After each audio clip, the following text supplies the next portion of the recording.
दोस्तों, एक लड़का जो अपनी पत्नी को दुबई में लेकर जाता है, उसको डर लग रहा था कि कहीं ऐसा ना हो कि हमारे साथ या हमारी पत्नी के साथ कुछ गलत हो जाए, क्योंकि उसने अक्सर सुना था कि जो साउथ में जाते हैं, गल्फ़ कंट्री में किसी अपनी पत्नी को लेकर जाते हैं, तो वहाँ के शेख लोग जो होते हैं, उनको हड़प लेते हैं या उनके साथ कुछ गलत करते हैं। ये सोच तो रहा था, लेकिन पत्नी की ज़िद पर वो पीछे हट जाता है, मानना पड़ता है उसको और वो अपनी पत्नी को लेकर दुबई पहुंच जाता है। और जब दुबई पहुंचता है तो वहाँ के शेख लोग जो उसको पत्नी को देखते हैं, वहाँ जो उसके बॉस उसकी पत्नी को देखते हैं, तो कहीं न कहीं उसके साथ इस तरह का व्यवहार करते हैं कि जो लड़का होता है वो भी एकदम जैसा भी होता है एकदम सोचने पर मजबूर हो जाता है। तो दोस्तों, इस कहानी में आप बराबर बने रहिएगा। कहानी पॉइंट टू पॉइंट समझने की कोशिश करते हैं और आशा करते हैं कि आप अपने परिवार, अपने परिजनों के साथ बेहद खुश, मस्त और खुशहाल लाइफ एंजॉय कर रहे होंगे। तो नमस्कार, प्रणाम। मैं अजय कोहली। आज की जो सच्ची कहानी मैं आपको सुनाने जा रहा हूँ, ये कहानी उत्तर प्रदेश का एक ज़िला पड़ता है जौनपुर, और जौनपुर के एक गांव से है। इस गांव में एक परिवार रहा करता था। उस परिवार में बड़ा लड़का था जिसका नाम संजय था। दोस्तों, कहानी में आगे बढ़ने से पहले बस आपसे एक छोटी सी रिक्वेस्ट है, वही कि वीडियो को अगर लाइक नहीं किया है तो लाइक कर लें और चैनल को सब्सक्राइब कर लें और पास वाली घंटी ज़रूर प्रेस कर दें। तो कल चलते हैं कहानी की तरफ। अब ये संजय जो होता है, संजय ने अपनी ग्रेजुएशन करने के बाद इसने इलेक्ट्रीशियन बनकर आईटीआई की इलेक्ट्रीशियन की, और ये अपने इंडिया में रहकर दिल्ली या हरियाणा में नौकरी करता था। और नौकरी करने के बाद एक दिन इसके दिमाग में प्लान चलता है कि जब मुझे नौकरी तो करनी ही है, इलेक्ट्रीशियन का काम ही जानते ही हैं हम, तो उसने किसी एक ऐसे आदमी से मिलता है जो कि बाहर भेजने का काम करता था। तो वो उससे संपर्क होता है और फिर उसने उस व्यक्ति से मिलने के बाद उसने वीज़ा और पासपोर्ट की तैयारी की और वो निकल जाता है दुबई के लिए। अब दुबई में जब पहुंचता है, वहां जाकर इसकी नौकरी लगती है और नौकरी लगने के बाद इसको अच्छी पोस्ट मिलती है। ये कंपनी में एक हेड इलेक्ट्रीशियन के पद पर तैनात हो जाता है बतौर। अब वहाँ धीरे धीरे इसकी नौकरी चलने लगती है, अच्छा पैसा मिलने लगता है, अच्छी देख रेख होती है। और उसके बाद लगभग 3 साल का वीज़ा था और 3 साल वहाँ नौकरी करने के बाद अब इसने 3 साल नौकरी के अभी 1-2 महीने थे, तो ये इसको घर आना था। तो इसने प्लान बनाया कि अब घर जाएंगे और घर जाकर शादी करेंगे, क्योंकि इसकी उम्र 30 साल हो चुकी थी। अब ये घर जब आता है तो अपने माता पिता से मिलता है, उनसे बात करता है। और माता पिता अपने किसी न किसी रिश्तेदार से संपर्क में थे। यहाँ घर में गांव में चर्चा तो थी कि संजय आएगा तो उसकी अब की बार शादी करते हैं, क्योंकि उम्र 30 साल की हो चुकी है। अब यहाँ जब घर आते हैं, मम्मी पापा उसकी बात करते हैं, दोनों सभी परिवार बैठकर बात करते हैं कि अब संजय शादी कर लो। तो सब हाँ में राज़ी हो जाते हैं और होना भी चाहिए था। इसलिए फिर इनके एक दूर के रिश्तेदार होते हैं, उनसे संपर्क होता है और फिर एक लड़की होती है जिसका नाम संध्या होता है, उसके घर जाते हैं। वहाँ जाकर लड़की की दिखाई होती है। लड़का दुबई में रहता था तो वो सुंदर था, उसकी सुंदरता में कोई कमी नहीं थी, और जो संध्या थी वो भी बेहद खूबसूरत थी।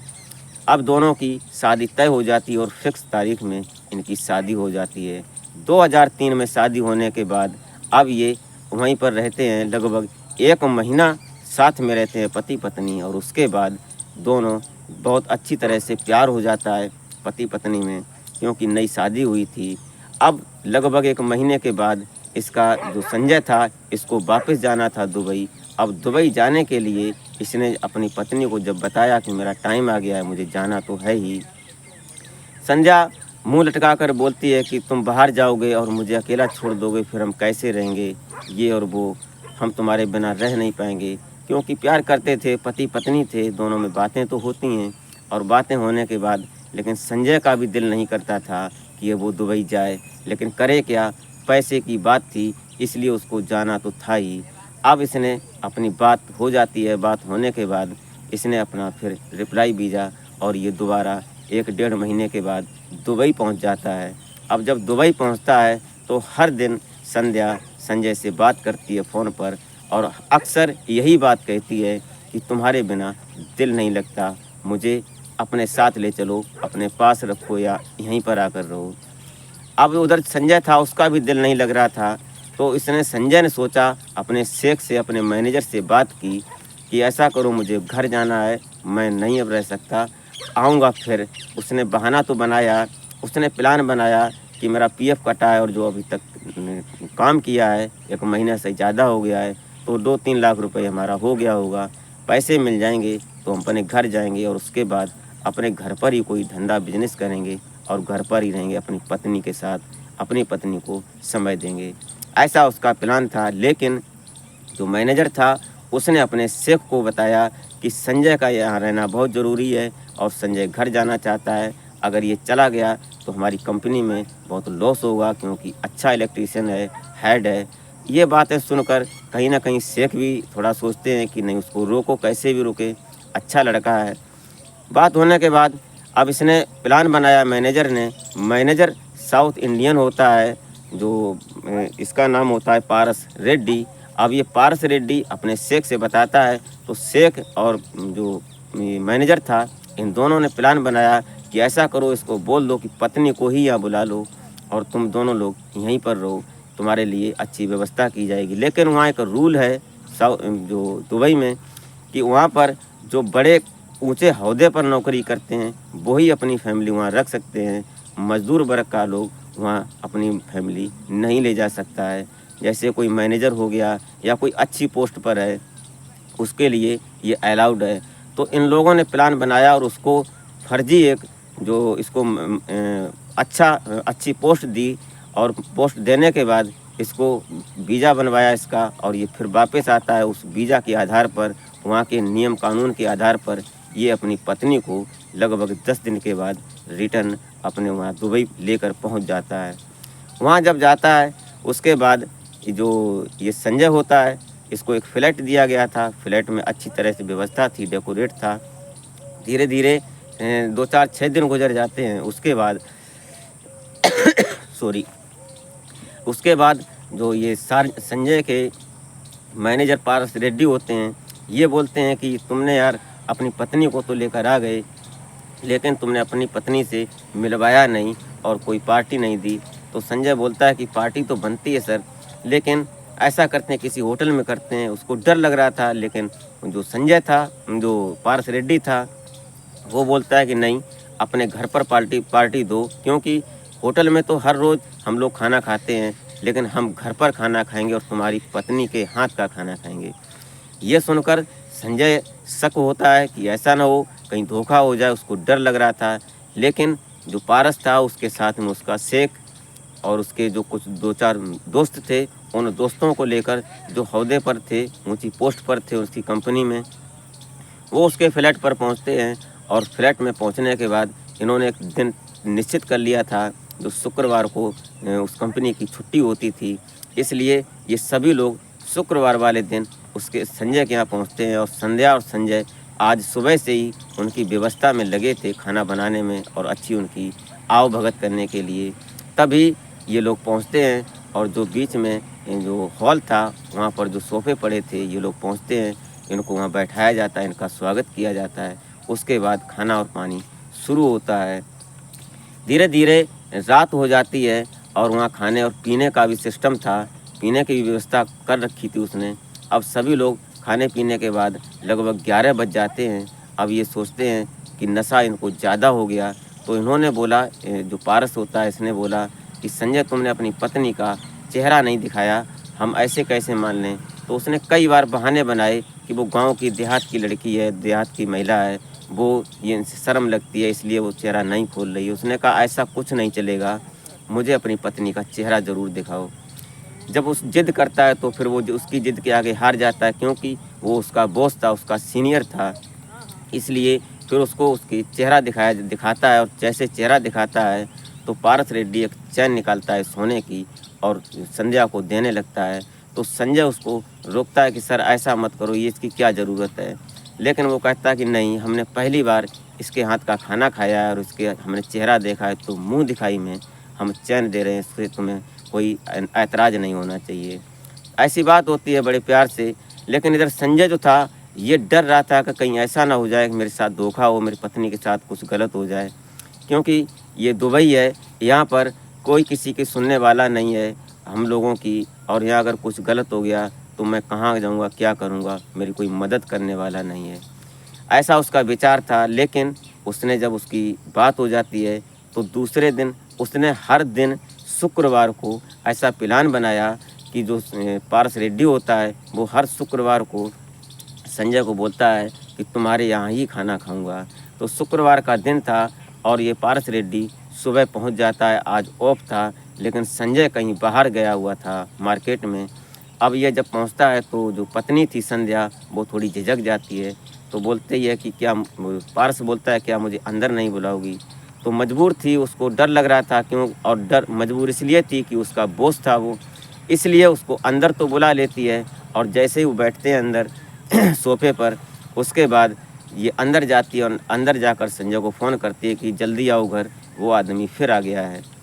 ऐसे ही सुनते ही वो तुरंत संजय वहाँ से बोलता है कि मैं थोड़ी दूर हूँ, जल्दी आने की कोशिश करता हूँ। और वो आता है। तब तक इधर जो संजय ये पारस रेड्डी जो होता है, ये सोफे पर बैठकर उसकी पत्नी को एक दो झलक देखा था। वो वहाँ पर बैठकर रोए जा रहा था। तब जब संजय आता है तो संजय देखता है कि सर रो रहे हैं। तो उसने पूछा कि क्यों रो रहे हैं, क्या बात। तो जो पारस होता है वो और ज़ोर से रोने लगता है। उसके बाद वो बताता है कि क्या बताएं संजय, तुम्हारे जैसी सुंदर मेरी पत्नी थी, लेकिन मैंने पैसे को अहमियत दी और हमने अपनी पत्नी को समय नहीं दे पाया। जैसे कि तुम अपनी पत्नी को साथ में लेकर आए, और हमारी पत्नी अपने गांव में रही, उसने कई बार फ़ोन किया, हमको बताया कि आओ हम तुम्हारे साथ रहेंगे। लेकिन हमने पैसे के आगे अपनी पत्नी की कदर नहीं की और हमारी पत्नी हमें छोड़कर चली गई। तब से मैं अकेला हूँ, मेरे माता पिता इस दुनिया में हैं नहीं।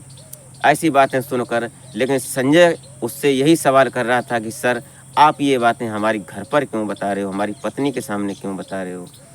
अब जो पारस होता है, ये बोलता है कि संजय तुम कुछ सोच रहे हो, वो तुम्हारी बात है, लेकिन मेरे अंदर क्या है वो मैं जानता हूँ। उसने कहा कि मैं इसलिए आया हूँ कि तुम्हारी पत्नी से बात करने के लिए, कि तुम्हारी पत्नी के साथ में अगर कोई ऐसी महिला या कोई लड़की हो जिससे हमारी शादी हो जाए, तो मैं शादी हो जाएगी तो मेरी भी ज़िंदगी हरियाली में हो जाएगी, मगन हो जाएगी। उसकी पत्नी बोलती है कि मेरी एक बहन है बड़ी, जिसका नाम राधा है, उसकी उम्र अभी 35 साल है। तो संजय जो था वो बोलता है कि तो आपकी उम्र 40 साल है और आपके लिए लड़की कहाँ मिलेगी। लेकिन उसने जब उसकी बहन की जो संध्या थी, इसकी बहन बड़ी थी, उसकी तलाक हो चुकी थी, इसलिए उससे बात करते हैं। तो उसने बोला कि परेशान मत हो, अपनी माँ से मैं बात करती हूँ और अपनी दीदी के लिए आपसे बात हो जाएगी। दूसरे दिन उसने बात की और बात करने के बाद जब संध्या ने अपनी बहन राधा से बात की और वो तैयार हो जाती है, और इधर पारस से जब बात होती है तो पारस तो पहले से तैयार था। अब दोनों ने प्लान पूरा हो गया। उसके बाद जो पारस था उसके पास पैसे अनाप शनाप थे, कई साल उसने दुबई में नौकरी की थी, करोड़ों रुपए का आदमी था। उसने तुरंत उसके लिए वीज़ा पासपोर्ट करवाता है और उस राधा को अपने जौनपुर से यहाँ दुबई बुलाता है, और लगभग 1 साल तक वो रिलेशन में रहते हैं, उसी के फ्लैट में, उसी के साथ। और उसके बाद जब वो अपने गांव लौट कर आते हैं, तब जाकर वो अपनी शादी करते हैं, और शादी करने के बाद मंदिर में एक बड़ी धुआंधार पार्टी करते हैं। उसके बाद ये फिर वापस जाते हैं, और 2023 में जो पारस रेड्डी होते हैं, इनको हार्ट अटैक से इनकी मौत हो जाती है। जब इनकी ये दुनिया छोड़कर चले जाते हैं तो कहीं न कहीं राधा जो होती है वो टूट जाती है, वो परेशान होती है। उसके बाद जो संजय और संध्या थी, तब तक इनके बीच में 2 बच्चे हो चुके थे, और 2 बच्चे संध्या के भी हो चुके थे। ऐसे करके अपने बच्चों को साथ लेकर ये संजय और संध्या और अपनी दूसरी बहन, अपनी पत्नी की बहन राधा को भी साथ में लेकर इंडिया आ जाते हैं। और इंडिया में आने के बाद वो यहीं पर अपने घर पर रह जाता है। और जो राधा थी वो अपने पति के पास जो साउथ इंडिया में रह रहे थे वहाँ पर जाती है। वहाँ जाकर जो उसकी कुछ संपत्ति थी और जो पैसे उसके अकाउंट में पड़े थे रात इनके पारस रेड्डी के, और पारस रेड्डी को ये पहले से पता था कि उसको ये समस्या है, इसलिए उसने अपना नॉमिनी अपनी पत्नी राधा को ही बनाया था। और उसको प्यार भी अच्छा करता था, उसको प्यार से रखता था, उसको पता था कि हमारी उम्र का कोई पता नहीं, मैं कब छोड़कर दुनिया को चला जाऊं। ऐसा उसका विचार था, इसलिए जो भी उसकी संपत्ति थी उसमें नॉमिनी उसने अपनी पत्नी को ही बनाया था, राधा को। उस संपत्ति को बेचकर आज वो अपने फिर जौनपुर आ गई है और जौनपुर में अब दोबारा अपने जो संजय होता है, जो छोटा बहनोई होता है, उसी के साथ में रहकर आज वो अच्छी लाइफ एंजॉय कर रहे हैं और इस दुनिया में अच्छा सब कुछ सिस्टम सही चल रहा है। अपना बिजनेस कर रहा है संजय और उसकी अब दोनों पत्नियां हैं और दोनों पत्नियां दोनों बहनें हैं, बड़ी खुशहाल लाइफ एंजॉय कर रहे हैं। तो दोस्तों ये रही सच्ची कहानी। आपको कैसी लगी? आपको अगर ज़रा सी भी अच्छी लगी हो तो एक लाइक और एक कमेंट ज़रूर कर दिया करें। तो मिलते हैं फिर नेक्स्ट वीडियो में, तब तक के लिए जय हिंद।